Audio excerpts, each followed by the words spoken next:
Mes mots courts, opération de fraction. Vous avez 4 opérations, mais nous allons traiter les additions et soustractions ensemble. D'où le premier point, addition et soustraction, deuxième point, produit, troisième point, quotient. Démarrons par addition-soustraction. Lorsque vos fractions ont le même dénominateur, alors rien de plus simple, ça revient à additionner ou soustraire les numérateurs entre eux. Par exemple, 3 cinquièmes plus ou moins 6 cinquièmes, ça revient à faire 3 plus ou moins 6 cinquièmes. Cela devient plus compliqué lorsque les dénominateurs sont différents.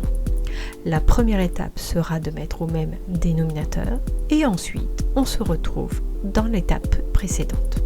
Par exemple, lorsque vous avez 2 cinquièmes plus ou moins 3 huitièmes, nous mettons au même dénominateur en multipliant par 8 la première fraction et par 5 la deuxième fraction. On se retrouve donc avec 16 quarantièmes plus ou moins le 15 quarantième. Et vous n'avez plus qu'à utiliser la méthode précédente.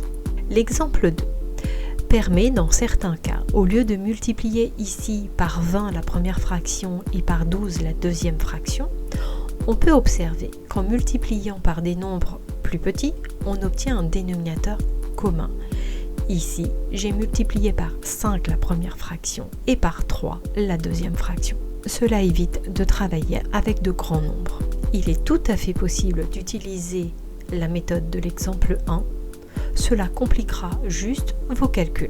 Il restera donc ensuite à simplifier votre fraction. Le produit, rien de plus simple. Le produit, on s'occupe des numérateurs entre eux, des dénominateurs entre eux. 3 cinquièmes fois 4 septièmes est égal à 3 fois 4 sur 5 fois 7, d'où le 12 35e.